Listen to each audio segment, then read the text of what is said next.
प्रदेश का सबसे भरोसेमंद news channel India news Uttar Pradesh Uttarakhand और मैं हूं आपके साथ आयुष चित्रांश।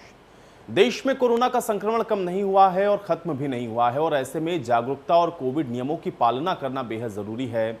अब महामारी के दंश से बचने के लिए मास्क, शारीरिक दूरी और सैनिटाइजेशन के साथ वैक्सीनेशन भी बेहद जरूरी है, क्योंकि कोरोना की दूसरी लहर ने कई परिवारों को उजाड़ दिया है, जबकि टीका लगा चुके लोग इससे अब तक सुरक्षित हैं। तो इंडिया न्यूज़ आपसे ये अपील करता है कि भ्रम और अफवाहों से दूर रहें और टीकाकरण में आगे जरूर आएं। अब वैक्सीन लगवाने के बाद कोरोना संक्रमण का खतरा बहुत कम होता है, लेकिन कुछ लोग अभी भी वैक्सीनेशन को लेकर के भ्रमित हैं। वैक्सीनेशन को लेकर के उनके मन में कई सवाल हैं, लेकिन वैक्सीनेशन ज़रूरी क्यों है, इन सवालों का जवाब देने के लिए हमारे साथ डॉक्टरों का एक खास पैनल रहेगा। डॉक्टर अगले 1 घंटे तक हमारे साथ मौजूद रहेंगे और आप हमारे ये फ़ोन नंबर 0116136272 पर फ़ोन करके सीधे देश के बड़े डॉक्टरों से बात कर सकते हैं। आपको बस करना इतना है कि नंबरों पर आपको फ़ोन करना है। आपके मन में जो सवाल हैं आप उन सवालों को पूछ सकते हैं, डॉक्टर आपके साथ मौजूद रहेंगे जो कि इन सवालों का जवाब देंगे। तो नंबर आपकी स्क्रीन पर हैं, फ़ोन करें। वैक्सीनेशन से संबंधित अगर आपके जहन में कोई सवाल है, आपको लगता है कि वैक्सीनेशन को लेकर के कोई बात जो आप जानना चाहते हैं, तो आज आप इन फ़ोन नंबर के माध्यम से उसका समाधान ले सकते हैं।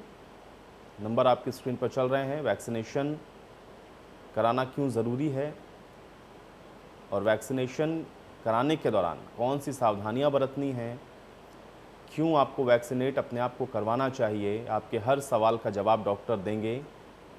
तो इंडिया न्यूज़ की ये सबसे बड़ी मुहिम है। देश के बड़े डॉक्टरों का एक पैनल जो कि लाइव हमारे साथ रहेगा कोरोना की चेन को तोड़ने के लिए। वैक्सीनेशन ज़रूरी क्यों है, अगर ये सब आपको जानना है तो आप अपने सवाल ज़रूर पूछें। नंबर आपके स्क्रीन पर चल रहे हैं, नंबरों को देखें, इन पर कॉल करें। और अगर आप कोई शंका समाधान डॉक्टर से चाहते हैं तो डॉक्टर हमारे साथ अब से कुछ देर में जुड़ जाएंगे और उसके बाद आप सीधा उनसे सवाल पूछ सकते हैं, चाहे वैक्सीनेशन से रिलेटेड या फिर कोरोना संबंधी अगर कोई सवाल आपके जहन में है तो उसकी जानकारी भी आप ले सकते हैं। कोरोना से अगर आप उबर चुके हैं और उसके बावजूद भी कोई समस्या अगर आपको आ रही है तो उससे संबंधित सवाल भी आप पूछ सकते हैं। यानी कि कोरोना और कोरोना से संबंधित सवाल, साथ ही वैक्सीनेशन को लेकर के अगर अभी भी किसी तरह की कोई भ्रांति आपके जहन में है या आपको लगता है कि वैक्सीनेशन को लेकर के जो बातें तमाम तरह की भ्रामक जानकारियों के साथ इस समय लोगों के बीच में है, अगर उससे जुड़ा हुआ भी कोई सवाल आपका है या आप ये जानना चाहते हैं कि आपको वैक्सीनेट अपने आप को कराना चाहिए या फिर नहीं, तो फिर आप वैक्सीनेट अपने आप को ज़रूर करवाएं। और ये इंडिया न्यूज़ की मुहिम है। इंडिया न्यूज़ आपसे लगातार अपील कर रहा है कि आपको वैक्सीनेट कराना भी अपने आप को ज़रूरी है, लेकिन चूँकि वैक्सीनेशन को लेकर के भ्रांतियाँ हैं, लोगों के दिलो दिमाग में इसको लेकर के कई तरह के सवाल हैं, वो सवाल आप ज़रूर पूछें। वैक्सीनेट कराना क्यों ज़रूरी है, ये आज आपको डॉक्टर बताएंगे। तो इंडिया न्यूज़ की ये सबसे बड़ी मुहिम है जो कि रोज़ हम ओपीडी के माध्यम से आपके बीच में डॉक्टर के पैनल्स के साथ आते हैं। आप फ़ोन ज़रूर करें, पूछें ज़रूर, क्योंकि अगर आप सवाल नहीं पूछेंगे तो फिर आपकी शंका का समाधान नहीं होगा। नंबर आपकी स्क्रीन पर हैं, इसलिए नंबरों पर कॉल करें, पूछें। आपके अगर जहन में कोई सवाल है और जाने कि वैक्सीनेट कराना आपको क्यों ज़रूरी है, ये बहुत महत्वपूर्ण है, क्योंकि अगर आप वैक्सीनेट होंगे तभी आप सुरक्षित रह सकते हैं। संक्रमण का खतरा ना के बराबर रहेगा और अगर होता भी है तो वो बहुत गंभीर स्थिति तक नहीं जाता है, और इसलिए आपको अपने आप को वैक्सीनेट कराना ज़रूरी है।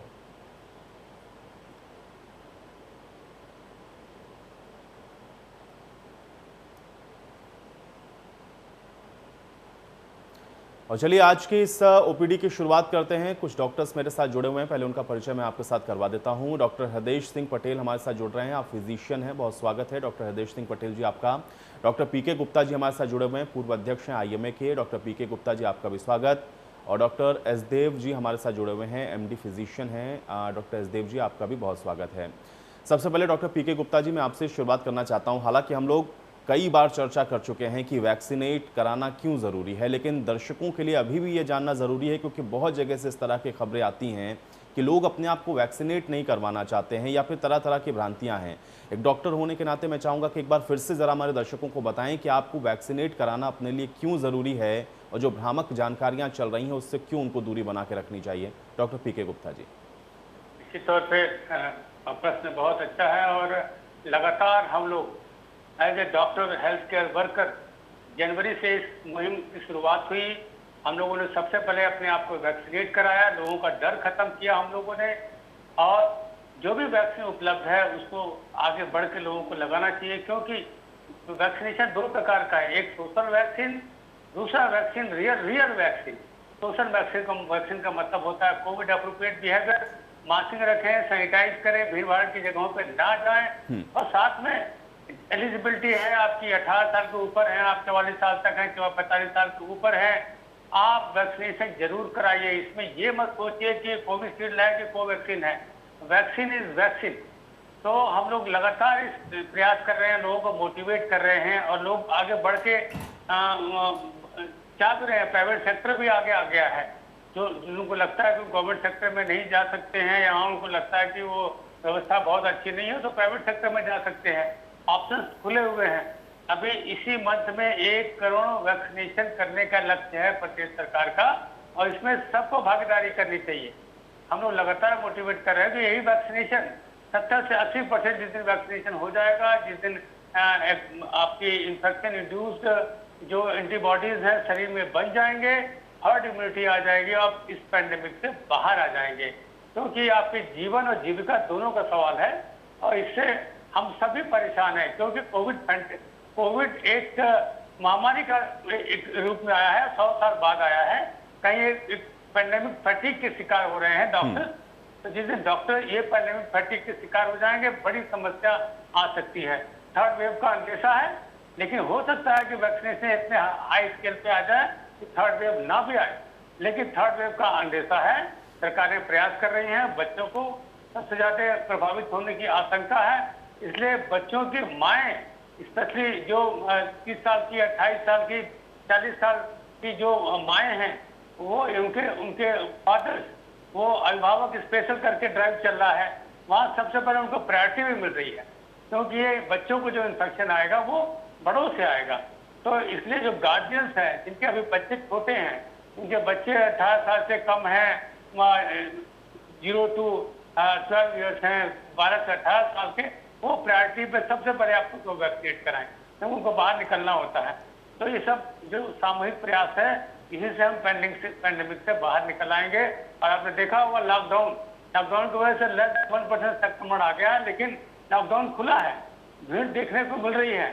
बस यही डर लग रहा है हम लोगों को कि कहीं दोबारा कहीं तो सर्ज ना आ जाए। तो एटलीस्ट केवल 3 महीने और लॉकडाउन की तरह की भूमिका में रहिए। बहुत इसेंशियल हो तो आप जाइए, तो कर्फ्यू नहीं लगा हुआ, आपके जाने के लिए आपके इसेंशियल जो काम है उसके लिए कोई मना नहीं है।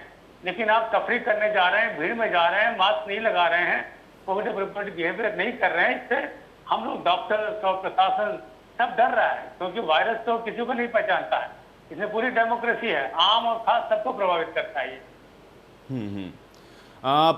डॉक्टर एसदेव जी, मैं आपसे भी यही थोड़ा सा और समझना चाहूँगा, चूंकि वैक्सीनेशन को लेकर के लोगों के अंदर भ्रांतियां हैं। पीके गुप्ता जी ने बताया नेट अपने आप को कराना क्यों ज़रूरी है और किस तरीके से हम बच सकते हैं, लेकिन उसके बावजूद भी बहुत तरह के सवाल लोगों के जहन में रहते हैं। एक कॉमन सवाल बहुत पूछा जाता है और अक्सर हम लोगों से भी लोग पूछ लेते हैं कि आप बताइए कि आप लोग वैक्सीनेट कराने के लिए प्रमोट करते हैं, लेकिन वैक्सीनेशन कराने के बाद भी पॉजिटिव हो जा रहे हैं। डॉक्टर्स भी ये कहते हैं कि आपको तब भी वो सारे कोविड के प्रोटोकॉल का पालन करना है, तो मैं अपने आप को वैक्सीनेट क्यों कराऊं। मैं चाह रहा हूं कि डॉक्टर एसदेव जी इसको थोड़ा सा और विस्तार दें, इसको समझाएं।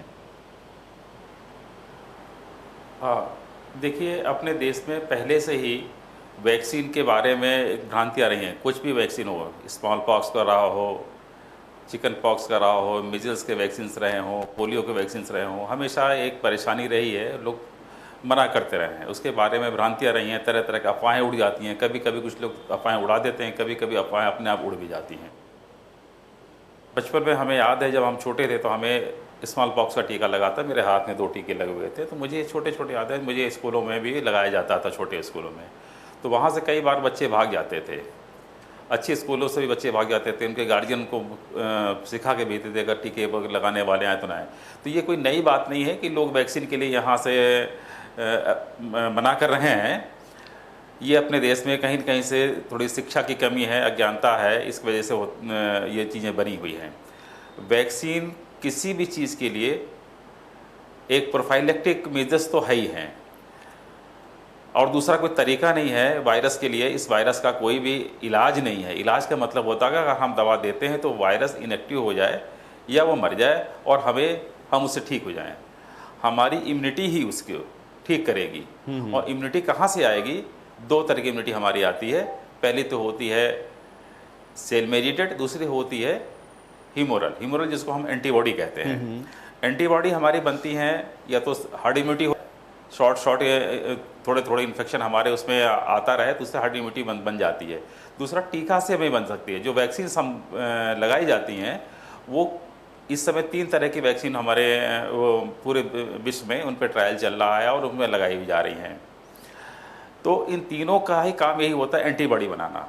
तीनों में एक खास बात ये होती है, कुछ में जो है स्लो एंटीबॉडी बनते हैं, कुछ में डिलेड एंटीबॉडी बनते हैं, कुछ में जो है, और एंटीबॉडी फिर वो चेन बन जाती है, एंटीबॉडी की चेन बनती है, फिर एंटीबॉडी के हिसाब से फिर उसमें जाए नेक्स्ट बनना शुरू होते हैं।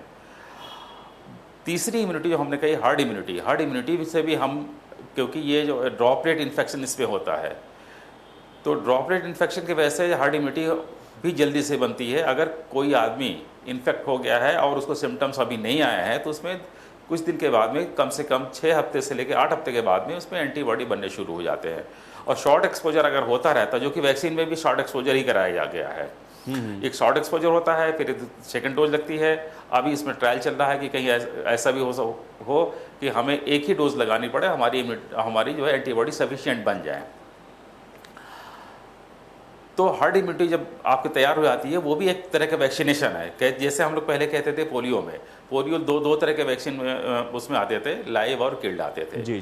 तो हमारे देश में जो लाइव वैक्सीन जो उसको पिलाया जाता था, उसकी 2 वजह होती थी। पहली बात तो उसको देने में आसान होता था, मुंह से पिला दिया, 2 ड्रॉप पिला दिया, काम हो गया।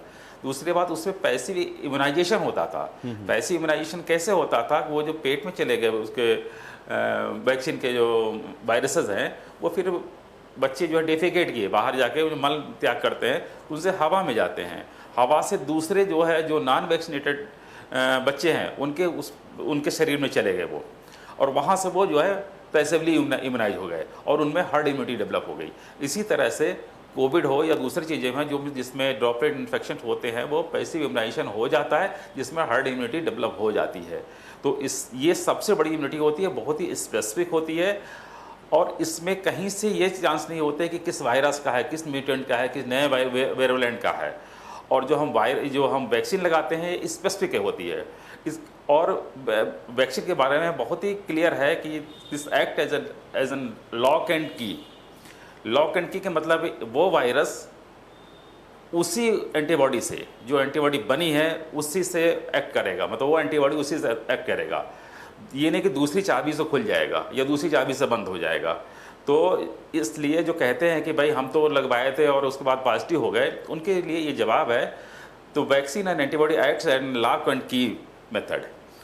जो दूसरे नए म्यूटेंट्स हैं, नए वेरिएंट्स हैं, वो उस तरह के उसमें नहीं है, तो वो तो पॉजिटिव आ ही जाएंगे। और कई बार ऐसा भी होता है कि पॉजिटिव नहीं आते हैं, जिसको हम कोविड-19 का हम जांच कराते हैं, पॉजिटिव नहीं आते हैं, बट सिम्टम उसमें रहते हैं, कॉम्प्लिकेशन उसमें रहते हैं। और उसमें भी हमने देखे हैं, जो हम ट्रीटमेंट कर रहे थे इस समय, उनमें भी कैजुअलिटीज़ हुई हैं सेम टाइप की, लेकिन वो पॉजिटिव नहीं आए और पॉजिटिव लास्ट तक नहीं आए इवन। तो जो कोविड-19 की आप जांच कराते हैं, पॉजिटिविटी उसकी आएगी। नए वेरिएंट के हम तो जांच कर नहीं रहे हैं, वो टाइप के हैं, 2 टाइप के, कई बार मिक्स टाइप के भी रहे हैं, तो वो पॉजिटिव नहीं आते हुए सिम्टम सारे वही उनके आते हैं। कोराइजा के सारे सिम्टम आते हैं, यूआरटी एलआरटी के सारे सिम्टम उनके आते हैं, फिर कॉम्प्लिकेशन वही आते हैं। जब हम उसमें एक्सरे कराते हैं और सीटी कराते हैं तो उसमें ग्राउंड रस आना शुरू हो जाते हैं। सेकंड चीज़ इसमें आती है कि कहीं कहीं जो है, जैसे कुछ जांचों में डी डाइमर बढ़ गया, सीआरपी बढ़ गया, तो वहाँ से माइक्रो थ्रोम्बोसिस हो जाती है। तो कई बार ऐसा भी देख रहे पेशेंट में उसमें आए कि जिनको हार्ट अटैक स्टार्ट हुआ। हार्ट अटैक क्योंकि वजह से माइक्रो थ्रोम्बोसिस स्टार्ट हुई, कहीं कार्डियक कोरोनरी वेसल्स में या कई बार सेरेब्रल वेसल्स में जाके वहाँ पे ब्लॉक कर गया। ब्लॉक करने के बाद उसमें स्ट्रोक्स डेवलप हो रही ब्रेन में। हार्ट में अगर हुआ तो उसमें हार्ट अटैक स्टार्ट होने लगते हैं। तो लेकिन हमें कोविड-19, तो उनको मैं बताना चाहता हूँ कि नेगेटिव जरूर था कोविड-19, जो नया वीरुलेंट है, नया म्यूटेंट है, ये स्टार्ट हो गया। नया वीरुलेंट आता कैसे है, बनता कैसे है, इसको मैं थोड़ा शॉर्ट में बता देना चाहता हूँ। जैसे आपने देखा होगा कि कभी बागवान माली कलम लगाता है, जी जी जी, एक उसका बेसिक स्टेम होता है, उसमें एक कलम लगाता है, कई बार 2 कलम 3 कलम लगा दिया। अब 3 कलम में वो तीनों अपने स्ट्रक्चर जो अपने जो अपना प्रारंभ उनका वो आचरण है वो छोड़ दिया उन्होंने।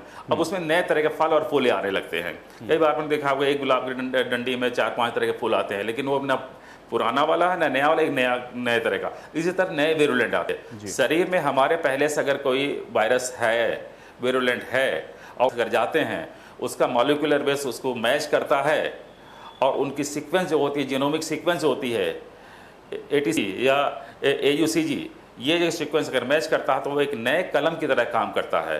अब आप देखें जैसे मलिहाबाद में आप देख लीजिए, एक पेड़ से मैंने एक बार देखा उसमें 3 तरह के आम वो पैदा कर रहे थे। इसी तरह से जो नए वीरुलेंट तैयार होते हैं, एक वायरस पहले से ही अंदर है तो वो भी होस्ट हो सकता है, जो दोबारा गया है वो भी होस्ट की तरह काम कर सकता है। ऐसा नहीं कि जो पहला स्टेम लगा हुआ है वही होस्ट की तरह रहेगा।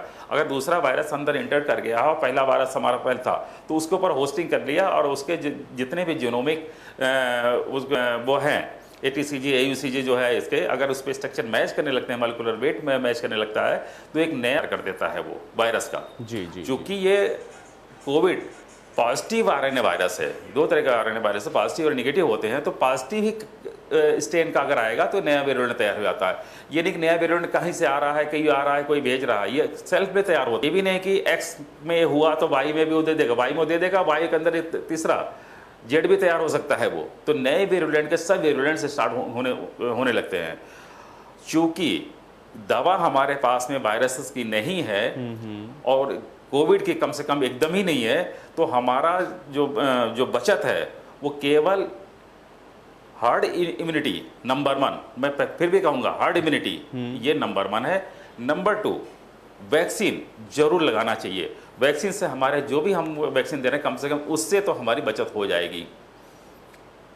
जी चलिए डॉक्टर हृदेश पटेल जी, एक सवाल और बड़ा कॉमनली पूछा जाता है और लोग इस सवाल को लेकर के कई बार हम लोगों के साथ भी उनकी डिबेट होती है, वैक्सीन कौन सी लगवाएं। कुछ लोग पता नहीं कौन से रिसर्च, कौन से डाटा किस आधार पर आते हैं और उसके बाद बार बार तर्क वितर्क होते हैं कि नहीं फला वैक्सीन अच्छी है या ये वैक्सीन अच्छी है, मैं वही वैक्सीन लगवाऊंगा।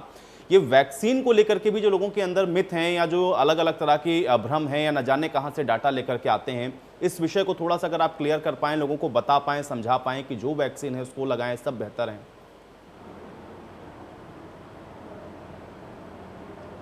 नहीं, देखिए इसमें ऐसा है कि जब हमारे देश में सबसे पहले वैक्सीनेशन स्टार्ट हुआ तो जहाँ जहाँ पर वैक्सीनेशन सेंटर खोले गए और जो वैक्सीन वहाँ पर अवेलेबल हुई लोगों को पहले वो लगाई गई, और सबसे पहले हम हेल्थ केयर वर्करों पर ये वैक्सीन लगाई गई। ठीक है, कहीं पर कोविशील्ड थी, कहीं पर कोवैक्सीन थी, पर ये भी एक तरह की भ्रांतियाँ हैं कि कोविशील्ड लगवाने से ये दिक्कत, फीवर आएगा या कोई दिक्कत होगी, चक्कर आएंगे, लोगों को बहुत सारे कॉम्प्लिकेशन हुए। और कुछ लोग का वो कहना है कि भाई कोविशील्ड में दिक्कत है तो कोवैक्सीन से कुछ दिक्कत नहीं होती है। तो ये सब अलग अलग भ्रांतियाँ हैं, लेकिन ऐसा कुछ नहीं है। वैक्सीन अवेलेबल है, हम लोगों को वही वैक्सीन लगवानी है।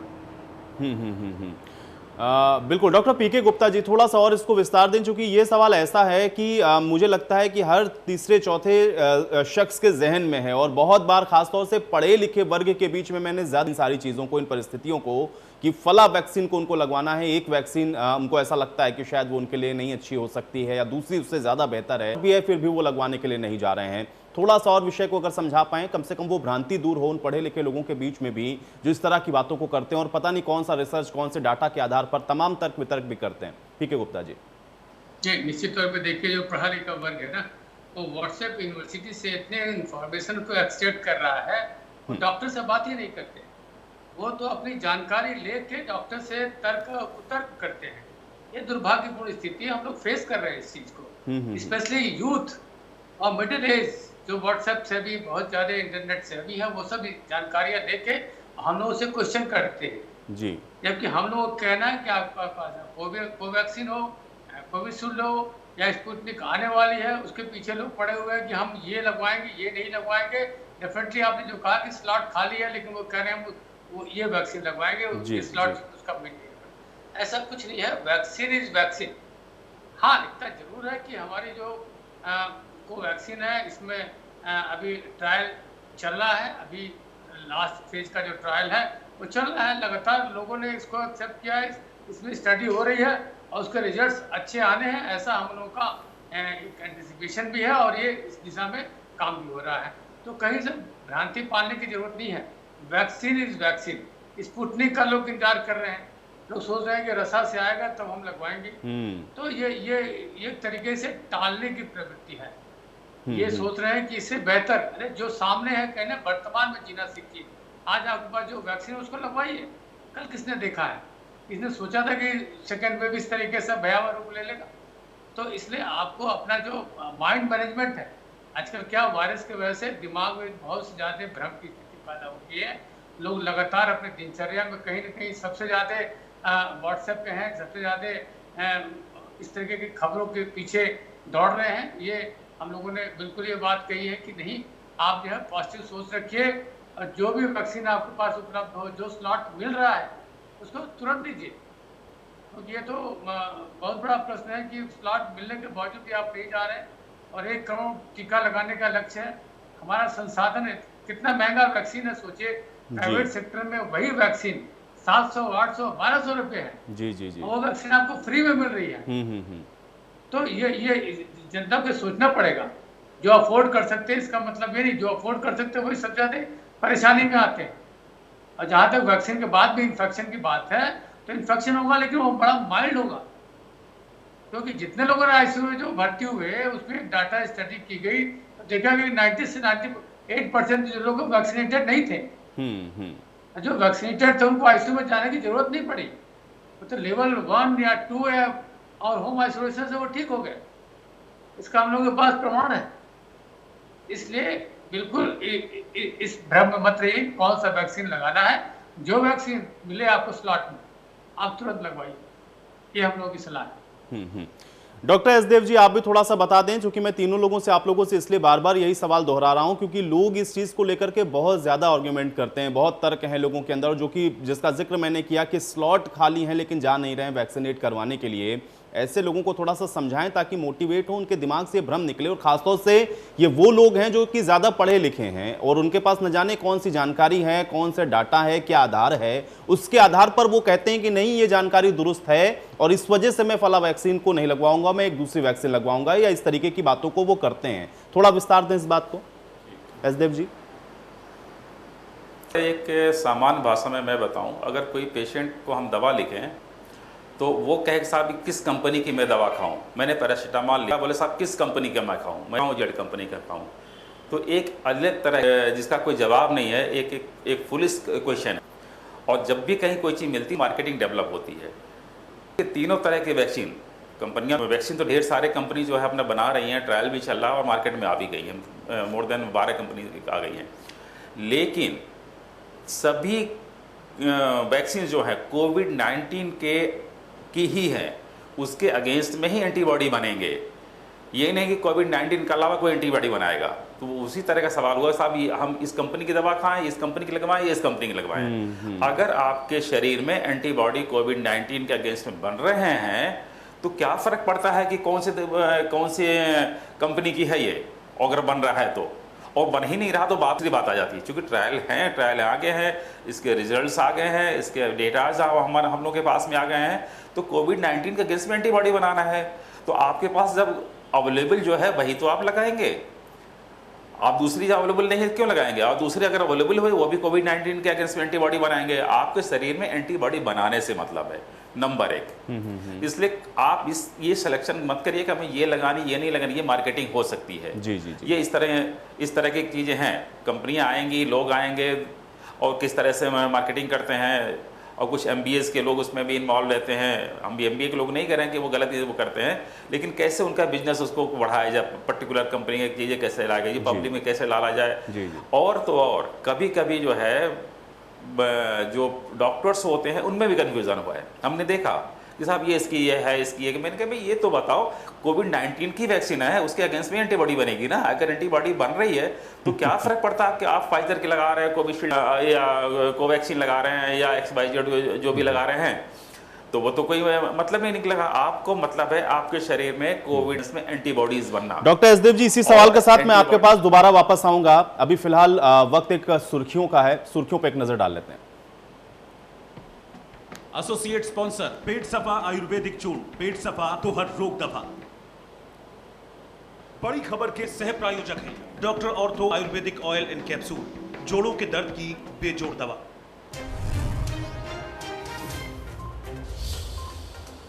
पंजाब में हो गया अकाली दल और बसपा का गठबंधन, सीटों का बंटवारा भी फाइनल। बसपा 20 सीटों पर तो 97 सीटों पर चुनाव लड़ेगा अकाली दल।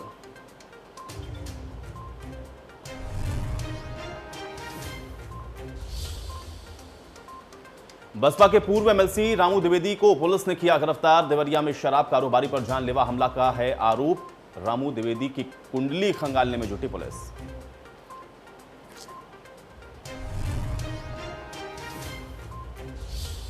मथुरा में आज बीजेपी की हाई लेवल मीटिंग, विधानसभा चुनावों को लेकर बनेगी रणनीति। संगठन मंत्री सुनील बंसल समेत कई दिग्गज नेता रहेंगे मौजूद।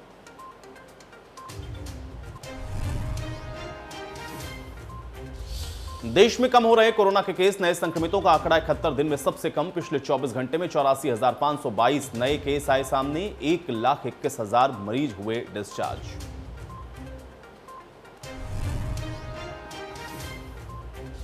वाराणसी में गंगा के पानी को लेकर के बड़ा खुलासा। गंगा का पानी आचमन योग्य भी नहीं, पानी में नाइट्रोजन और फास्फोरस मानक से अधिक।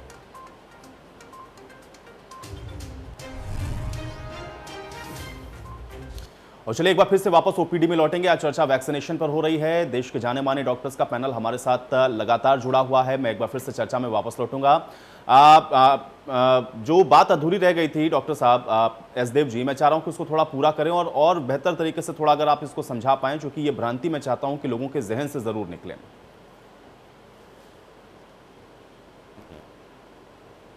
हाँ देखिए, वैक्सीन का कोई सिलेक्शन नहीं है, क्योंकि कई बार ऐसा होता है, जैसे मैंने पहले से भी कहा था कि भाई ये अगर हमने कोई दवा लिखी, मैं किस कंपनी की लूँ सॉरी, उसका कोई मतलब तो है नहीं किस कंपनी का लूँ।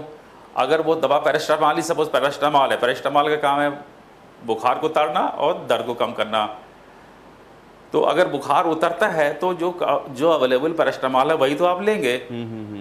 या आपने कहा कि नहीं साहब हम दूसरी कंपनी का ही लेंगे, उसका कोई मतलब नहीं। इसी तरह से कोविड के जो वैक्सीन बन रहे हैं वो केवल कोविड-19 के अगेंस्ट में एंटीबॉडी बनाने के लिए बन रहे हैं, मतलब कोविड-19 की स्पेसिफिक वैक्सीन है वो। तो अगर आपके पास में दोनों वैक्सीन, इस समय कम से कम 6 वैक्सीन अवेलेबल हैं वर्ल्ड में, और सैकड़ों उसमें भी ट्रायल चल रहे हैं, कई कंपनियां कर रही हैं। जहां कंपनी इन्वॉल्व होती हैं उनमें कंपटीशंस होते हैं, वो अपने उसको कई तरह से उनके प्रचार आते हैं, प्रचार करेंगे कि ये इस तरह अच्छा है, ये इस तरह से अच्छा है, ये महंगा है, ये ज़्यादा अच्छा है, वो एक अलग तरह की मार्केटिंग है। लेकिन अगर कोविड-19 के अगेंस्ट में एंटीबॉडी बन रहे हैं बॉडी में, तो कोविशील्ड है, फाइजर की वैक्सीन है, कोवैक्सीन है, क्या फ़र्क पड़ता है। दूसरी बात, सिलेक्शन के लिए इतना हो सकता है कि आप गवर्नमेंट सेंटर में जाकर लगवाना चाहते हैं, प्राइवेट सेंटर में जाकर लगवाना चाहते हैं, हॉस्पिटल 5 स्टार हॉस्पिटल में जाकर लगवाना चाहते हैं, वो सिलेक्शन हो सकता है भाई मैं भीड़ में नहीं लगाऊंगा और वहाँ पे कौन से वैक्सीन है वो हो सकता है। लेकिन ये कोई मतलब नहीं है कि साहब ये अच्छी है ये बुरी है। सभी वैक्सीन जितने भी आज वर्ल्ड में अवेलेबल वैक्सीन्स हैं, वो महंगी हों सस्ती हों कितनी भी हों, वो सभी वैक्सीन कोविड-19 के अगेंस्ट में एंटीबॉडी बनाने के लिए हैं, ये क्लियर है। इसलिए सिलेक्शन का कोई बात ही नहीं है, जो आपके पास अवेलेबल है और आपकी अपनी है कि हम कहाँ पर रहेंगे। आपके पास में जो लगता है, मेरा तो सजेशन है जो आपके पास में लग जाए, आपके घर के पास में लग जाए, जहाँ पे कम समय में आप देना पड़े, जहाँ जल्दी से आपके स्लॉट मिल जाए, आप वहाँ लगा लीजिए। अगर आपको लगता नहीं साहब मैं उस भीड़ में नहीं जाऊँगा, मैं प्राइवेट लगाऊंगा, ये आपका अपनी मर्जी हो सकती है, आपकी आपकी चॉइस हो सकती है। मैंने साहब मैं फ्री तो नहीं लगवाता हूँ, मैं तो पैसे दे के लगवाऊंगा, वो भी आपकी चॉइस हो सकती है, उसमें कोई बुरी नहीं है। इसलिए मन से भ्रांति एकदम निकाल देनी चाहिए। यहाँ तक कि मैंने डॉक्टरों तक के कुछ जो मतलब अच्छे डॉक्टर हैं उनकी तो बात ही अलग है, वो तो ठीक है, लेकिन जो कुछ ऐसे डॉक्टर हैं जो उनमें भी भ्रांतियाँ हैं कि साहब ये वाली अच्छी है, वो वाली अच्छी है, तुम्हें इतने पट, हमारे पास डेटाज आ गए हैं, रिजल्ट उसके आ रहे हैं। यहाँ तक कि मैंने अपने सिविल हॉस्पिटल में हम लोगों ने भी अपने एंटीबॉडीज़ कराए, टेस्ट कराए थे, जिसके रिजल्ट हम लोगों के पास में आ गए हैं, जो लगे थे, डॉक्टर्स के कराए थे, पैरामेडिकल से कराए थे, जो उसमें हमारे क्लास 4 एम्प्लॉइज है जिनको वैक्सीन लग गई थी, उनको हमने डेटा इकट्ठा करके मेरे पास में है वो, तो जो भी लगाए थे उनको एंटीबॉडी बने हुए हैं और उसमें एंटीबॉडी। फिर हम ये करते हैं जो सीरो सर्वे हो रहा है, सीरो सर्वे सबसे इंपॉर्टेंट है। जी जी जी, सीरो सर्वे इंपॉर्टेंट इसलिए एंटीबॉडी हमारे सोसाइटी में कितनी है जी, that is because of vaccination, because of herd immunity. मतलब हार्ड इम्यूनिटी भी होती है, एक ऐसी चीज़ है जो सबसे ज़्यादा इंपॉर्टेंट है। हमने पहले भी कहा है कि हार्ड इम्यूनिटी हमारी नंबर 1 वैक्सीनेशन है जी। वैक्सीनेशन हमारा नंबर 2 पे आता है। हार्ड इम्यूनिटी अगर डेवलप हो गई है तो बहुत ही स्पेसिफिक होगी।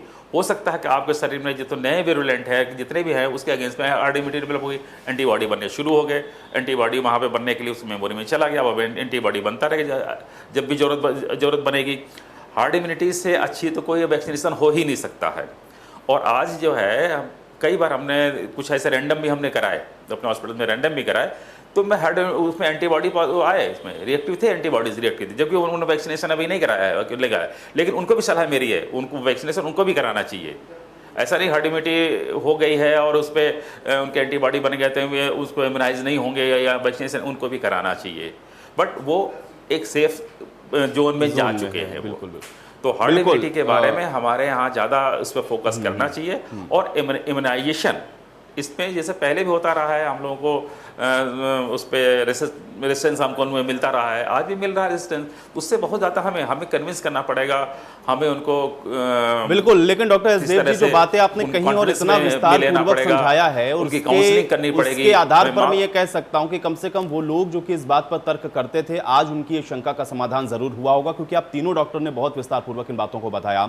हृदय जी, एक चीज मैं आपसे थोड़ा सा ये जरूर जानना चाहूंगा और उसको बताएं, क्योंकि लोगों के जहन में ये भी सवाल बहुत होता है, जो लोग वैक्सीनेट करवाने के लिए जा रहे हैं वो ये अक्सर पूछते हैं कि अगर वो कोई मेडिकेशन पर हैं, खासतौर से स्पेसिफिकली अगर हार्ट के पेशेंट हैं, तो क्या वो अवॉइड करें या दवाइयों को कुछ दिन के लिए रोक दें, या वैक्सीनेट करवाने से पहले जा रहे हैं तो कुछ प्रिकॉशंस क्या उनको लेने हैं, लगवाने के बाद भी कुछ प्रिकॉशंस उनको रखने हैं क्या? डॉक्टर हृदय पटेल जी, थोड़ा सा इसको बताएं विस्तार से। जी जी, देखिए, अगर जो वैक्सीनेट कराने से जरूर इस पर जरूर ध्यान देना चाहिए। अगर कोई डॉक्टर हृदय पटेल जी से पूछ रहे थे? जी नहीं, डॉक्टर हृदय पटेल जी से मेरा सवाल है।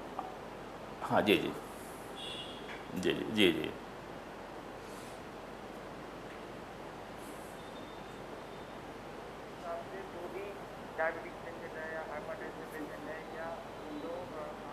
पेशेंट है या हाइपरटेंसिव पेशेंट है या जो कार्डियक पेशेंट है, उनके लिए ऐसा कोई काउंटर इंडिकेशन नहीं है। काउंटर इंडिकेशन खास करके उन मरीजों के लिए जो पहले से ही इम्यूनो कम्प्रोमाइज्ड है, यानी कि जिनकी रोग प्रतिरोधक क्षमता पहले से कम है, जैसे कि कैंसर के पेशेंट, जिनकी जो मेडिसिन चलती है, उन मेडिसिन की वजह से उन ऐसे मरीजों का रोग प्रतिरोधक क्षमता कम होता है। तो ऐसे लोगों के लिए वैक्सीन के लिए थोड़ा सा एहतियात बरतने की ज़रूरत है, या उनके लिए गाइडलाइन के हिसाब से काउंटर इंडिकेशन दिया गया है। लेकिन जो भी डायबिटिक पेशेंट हैं या हाइपरटेंसिव पेशेंट हैं, अगर उनका शुगर लेवल नॉर्मल है, बीपी नॉर्मल आ रहा है, तो वो वैक्सीन आराम से वैक्सीन लगवा सकते हैं। उनके लिए कोई काउंटर इंडिकेशन नहीं है वैक्सीन लगवाने के लिए।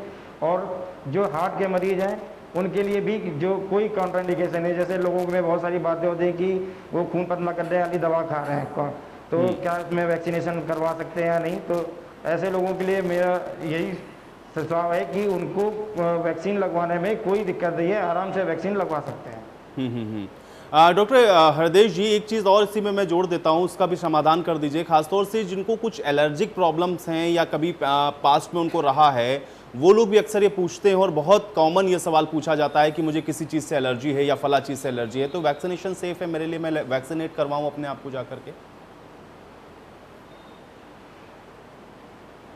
नहीं, बिल्कुल वैक्सीन लगवा सकते हैं। कि अगर किसी को किसी भी ड्रग से एलर्जी है या किसी खाने पीने की चीज़ों से एलर्जी है, उसका वैक्सीन से कोई रिलेशन नहीं है। वैक्सीन एब्सोल्युटली इंडिकेटेड है उनमें। चलिए, डॉक्टर पीके गुप्ता जी, आप थोड़ा सा और आगे बढ़ते हैं, क्योंकि अभी हम लोग इंग्लैंड की कुछ रिपोर्ट्स को देख रहे थे। थर्ड वेव की स्थितियां वहां पर अब बनती हुई दिख रही हैं। बहुत क्रिटिकल सिचुएशन वहां पर नजर आ रही, जबकि वो अपनी आधी आबादी को वैक्सीनेट कर चुके हैं। क्या सबक लेना चाहिए हम लोगों को, चूंकि लगातार प्रिडिक्शन थर्ड वेव्स को लेकर के हैं? हालांकि गवर्नमेंट अपने स्तर पर प्रयास जरूर कर रही है, लेकिन अभी भी वैक्सीनेट उस स्तर पर नहीं हुए हैं। तो क्या ये अलार्मिंग सिचुएशन के तौर पर, एक बड़े चैलेंज के तौर पर वो लोग समझें, अदर कंट्रीज में जो हो रहा है उसको देखते हुए सबक लें, कम से कम हम उस सिचुएशन में ना जाएं? क्या बता सकते हैं आप?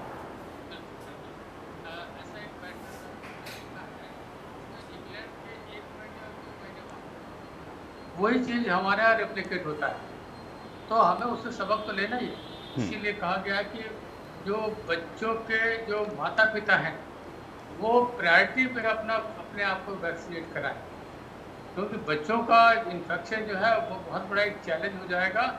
और गवर्नमेंट और पीडियाट्रिशियंस, हेल्थ केयर वर्कर्स और इंफ्रास्ट्रक्चर सब कुछ तैयार हो रहा है।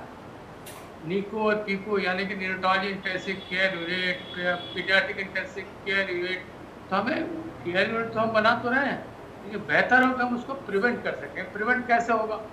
उसका एक ही सबसे बड़ा हथियार हमारे पास है, वो वैक्सीनेशन।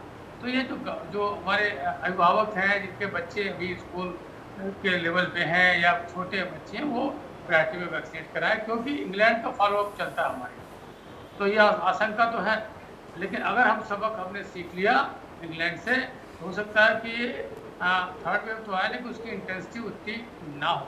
तो इसलिए वैक्सीनेशन हम लोग बार बार कह रहे हैं, इस शब्द को गांठ बांध लें, जो आपके पास वैक्सीनेशन उपलब्ध है उसको वैक्सीनेट कराएं।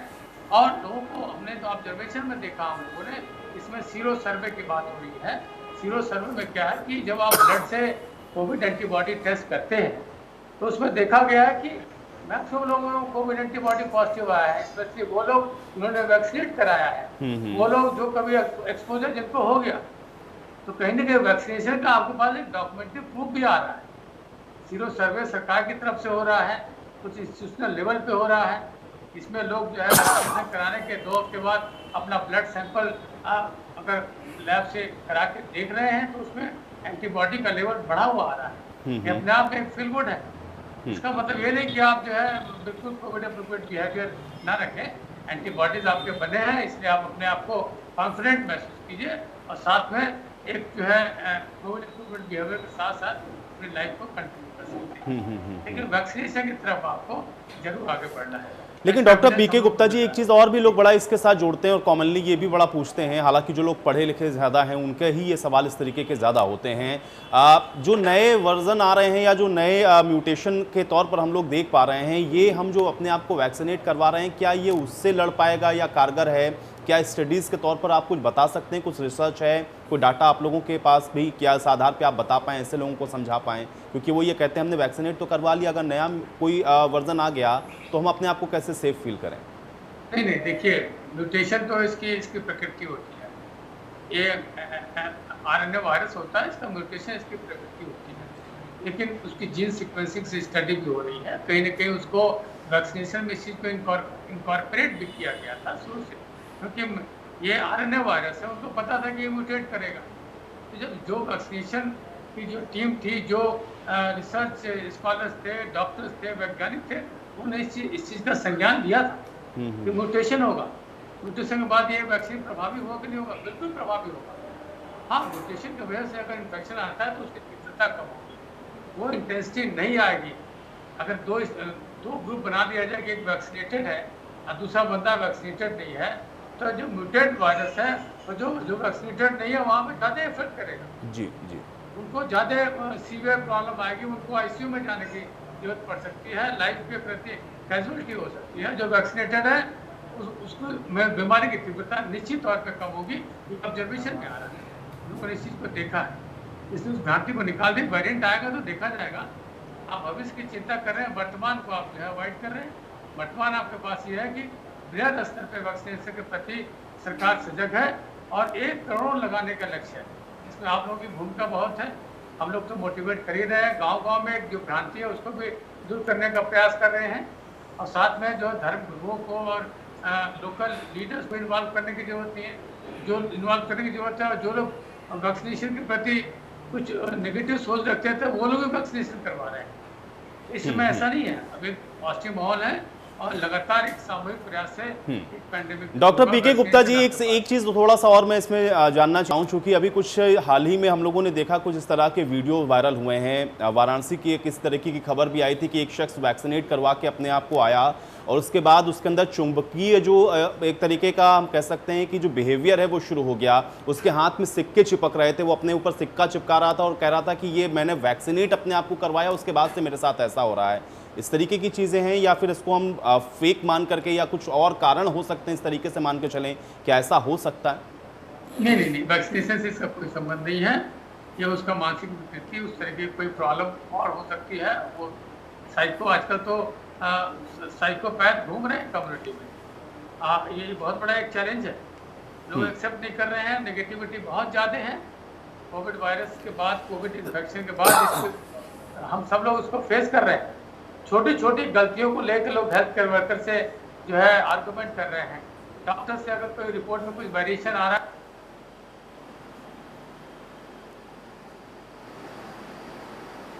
चलिए डॉक्टर पीके गुप्ता जी, आपकी ऑडियो मुझ तक नहीं आ रही है, मुझे लग रहा है कुछ तकनीकी समस्या में आपके पास वापस आऊँगा।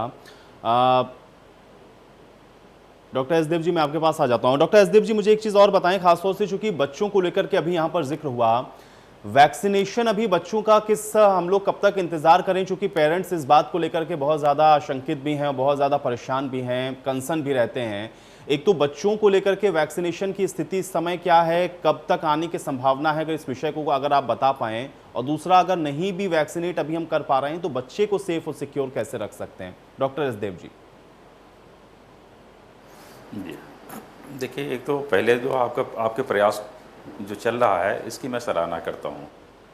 ये भी एक माध्यम है कैसे वैक्सीनेट कराया जाए। तो इसके पहले भी मैंने कहा था, इसमें काउंसलिंग होनी चाहिए, लोगों को कॉन्फिडेंस में लेना चाहिए, और कॉन्फिडेंस में लें तो सामने वाला भी उसको कॉन्फिडेंस आना चाहिए। कैसे इसको कन्विंस करें, तो इम्पॉर्टेंट होता है हमारा कन्विंस कैसे करना है, फिर काउंसलिंग क्या करनी है, और कॉन्फिडेंस उसमें कैसे आए। ये 3 सी अगर हम लगा देंगे तो लोग कोई भी काम करना शुरू कर दें। वैक्सीनेशन ही नहीं, हम ये 3 सी कहीं भी लगा सकते हैं। कन्विंस अगर हम ठीक से कर सकते हैं, हम उनकी काउंसलिंग कर लें, मास काउंसलिंग, जैसे आपका आज का प्रयास रहा, ये मास काउंसलिंग का है जी। और उसके बाद उनमें कॉन्फिडेंस कैसे लाया जाए। जैसे उन्होंने कहा साहब, आपने पूछा कि कैसे वैक्सीन लगाए अच्छी क्या है, तो मेरा ये कहना है कि भाई तीनों कोविड-19 का अगेंस्ट एंटीबॉडी बना रही हैं, इसलिए वो भ्रम खत्म करिए। वो मार्केटिंग है, एक मार्केटिंग है लोगों की कि हमारी कंपनी की लगाइए, हमारी कंपनी की लगाइए, या उस कंपनी की लगाइए। ये जैसे दवा की कंपनियां होती हैं, ये कंपनियों की मार्केटिंग है। और जो हमारे पास अवेलेबल है, मेरे पास तो फ्री अवेलेबल हो रही है, इसलिए हमें लगाना ही चाहिए। तो वो भ्रांति खत्म करनी चाहिए, अच्छी वाली कौन से है, कम अच्छी वाली कौन सी है, बहुत अच्छी वाली कौन सी है, भ्रांति खत्म। अगर फ्री मिल रही है और हमारे आसान से मिल रही है, हमारे घर के पास मिल रही है, वो हमारी प्राइड हो गई, पहली चीज़। दूसरी बात कि उनके जो पेरेंट्स हैं वो वैक्सीनेटेड हैं। ऐसा नहीं पेरेंट्स क्यों नहीं है, हमारे भी पेरेंट्स हैं। तो हमारे पेरेंट्स में और दूसरे पेरेंट्स में अंतर ये होता है, जिनके बच्चे 18 साल से कम हैं, वो पेरेंट्स की बात हम कर रहे हैं। तो वैक्सीनेशन जो है ज़रूर होना चाहिए, जिससे कि वो वैक्सीनेट रहेंगे तो वो स्प्रेड नहीं करेंगे अपने फैमिली में। फैमिली सुरक्षित रहेगी। अगर सारी फैमिली सुरक्षित हो तो उसको सोसाइटी सुरक्षित रखे, सोसाइटी में सेफ रहेगी। तो हमारा काम तो हो गया कि भाई अगर है एपिडेमिक चल हुआ है तो हमारा काम तो हो गया कि भाई सब लोग वैक्सीनेटेड हैं, एंटीबॉडी बने हुए हैं। अगर कोई वायरस आता है तो ठीक है, इन्फेक्शन हो सकता है, पॉजिटिव हम आ सकते हैं, बट हम ज़्यादा कॉम्प्लिकेट नहीं होंगे। कॉम्प्लिकेशन नहीं। डॉक्टर एसदेव जी, इसी में एक सवाल मैं जोड़ता हूं, चूंकि इसी ओपीडी में कुछ और डॉक्टर्स भी मेरे साथ जुड़े हुए थे और उस दिन भी डिस्कशन के अंदर ये बात हो रही थी। तो एक डॉक्टर थे जिन्होंने ये बात कही, हालांकि उनसे मैंने कई क्रॉस क्वेश्चन किए, लेकिन उन्होंने इस बात को कई बार कहा। उन्होंने कहा कि कोई भी वैक्सीन ये नहीं कह रही है कि आप इन्फेक्टेड नहीं होंगे। अगर आप वैक्सीनेट कर भी दे रहे हैं पेरेंट्स को, बच्चा चूंकि आपका वैक्सीनेटेड नहीं है, इसलिए आप इंश्योर नहीं हो सकते हैं कि वो इन्फेक्टेड नहीं होगा। इसलिए सिर्फ ये कह देना कि पेरेंट्स आपके वैक्सीनेटेड हैं, बच्चा सेफ हो जाएगा, हमको कुछ और विषयों पर भी जो है सोचना होगा और उस पर काम करना होगा। मैं चाह रहा हूं कि थोड़ा इसको और क्लियर करें, क्योंकि उस दिन भी इसको लेकर के बहुत चर्चा हुई थी और कई सवाल मेरे थे। अगर इसको आप थोड़ा सा क्लियर कर पाएं। हाँ, मुझसे बात बहुत ही ना। जी एसदेव जी, जी आपसे मेरा सवाल है। हेलो। हाँ, देखिए, इन्फेक्शन का आना वो उसकी मर्जी है। इन्फेक्शन होना वो उस सामने का पार्ट है, अंदर कॉम्प्लिकेशन ना होना, उससे लड़ाई हो जाना एंटीबॉडी एंटीजन में, ये तो हमारे शरीर में कर सकते हैं ना भाई। अगर हम अपने घर को सुरक्षित रखना है तो मुझे कैमरे लगाने पड़ेंगे, गार्ड लगाना पड़ेगा, खुद अलर्ट रहना पड़ेगा, रात में जगना पड़ेगा। चोर का आना तो हम तो नहीं रोक सकते हैं। इसी तरह से एंटीजन जो है, एंटीजन मतलब वायरस, कोविड का हो या कोई भी वायरस हो, वो तो आ सकता है। अभी तो वो एटमॉस्फेयर में है, वो तो आ सकता है, लेकिन शरीर में आने के बाद में हमारे अंदर जो गार्ड है, जो हमारा एंटीबॉडी, जो हमारा गार्ड है, हमारा जो सेफ्टी प्रोफाइल है, वो तो तैयार रहना चाहिए। अगर सेफ्टी प्रोफाइल तैयार तो एंटीजन पॉजिटिव आता है। कई बार देखा बहुत लोगों को सिम्टम नहीं है और उनको ना पॉजिटिव आ रहे हैं, कोई फर्क नहीं पड़ता। सिम्टम नहीं है अगर आ रहा है, उसी तरह से जैसे चोर आ रहा है, गली से घूम के चला गया और सेफ्टी प्रोफाइल है, कैमरे लगे हैं, हमारे गार्ड बना हुआ है, हम भी अलर्ट है, तो वो कोई मैटर ही नहीं है। तो ये कहना हमारा है कि हमारे अंदर की एंटीबॉडी तैयार होनी चाहिए, हमारे सेल मेडिटेड इम्यूनिटी अच्छी होनी चाहिए, हमारा ह्यूमरल एंटीबॉडी अच्छी होनी चाहिए। और अगर एंटीजन वो टहल रहा है, शरीर में आ भी रहा, तो कोई फ़र्क नहीं पड़ता है। ये क्लियर जानना चाहिए। हमारे शरीर के अंदर में हमारे जो डिफेंस मैकेनिज्म हैं, अगर ये ठीक हैं, तो हमारे पास में अगर अंदर आते हैं, एंटीजन आते हैं, जिसको हमने अभी कहा कि बाहर से अगर चोर आता है तो आने दीजिए, उसको कोई फ़र्क नहीं पड़ता। बस यही हो सकता है कि अगर हमारे शरीर में एंटीबॉडी का लोड कितना है और एंटीजन का लोड कितना है, ये दोनों का बैलेंस होना चाहिए। अगर हो सकता है एंटीबॉडी हमारे पास में बने हैं, लेकिन उतनी नहीं है जितना वायरल लोड हमारे शरीर में आ गया, फिर तो हो जाएगा। तो हमारे शरीर में एंटीबॉडी का लोड जो होता है, क्वांटिटी ऑफ एंटीबॉडी, ये क्वांटम में होता है, और क्वांटिटी ऑफ एंटीजन्स इस पर डिपेंड करता है। अगर हर कम हुए, अगर एंटीजन लेवल, अगर उस एंटीजन का जो है लोड है अगर कम है, तो और एंटीबॉडी का लोड हमारे शरीर के अंदर में अगर ठीक है, उसको फेस करने के बराबर, तो कुछ नहीं, कोई दिक्कत नहीं है। चलिए डॉक्टर एसदेव जी, आपकी इसी बात के साथ आज की ये ओपीडी में यहीं समाप्त करूंगा। आप सभी का बहुत शुक्रिया, आप लोगों ने समस्याओं का यह समाधान किया है। हालांकि जो बातें आप लोगों ने बताई और हम लोग भी उम्मीद कर रहे हैं कि दर्शक इस बात को समझेंगे, वैक्सीनेट अपने आप को जरूर करवाएंगे, तभी इस कोरोना की महामारी में जीत हासिल कर सकते हैं। इस खास पेशकश में मेरे साथ फिलहाल इतना है।